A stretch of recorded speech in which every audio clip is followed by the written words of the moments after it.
Oka, nima qilyapsiz? Mashinaga teginish mumkin emas. Tomosha qilmoqchi bo'lsangiz, salon-zorodan tomosha qiling. Bizaga ham gap tegib qolmasin deyman-da.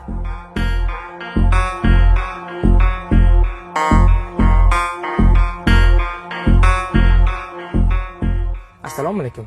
Assalomu alaykum. Kia Olmaliq avtosalonimizga xush kelibsiz. Kia K8 mana shu bo'ladimi? K8 modelimiz xuddi shu bo'ladi. 300 ta ot kuchiga ega, shaharda ichiga atiga 7 ta 8 ta rasxodlari bor. Qani salonni bitta ko'ringsiz? Keling salonga bitta o'tirib ko'ring. Qulayliklari juda ham zo'r. Hozir siz ko'rib turing bemalol.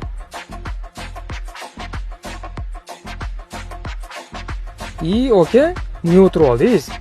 Aslarni qanday kirib tashlabsiz-ku. Tushun bo'ling tez.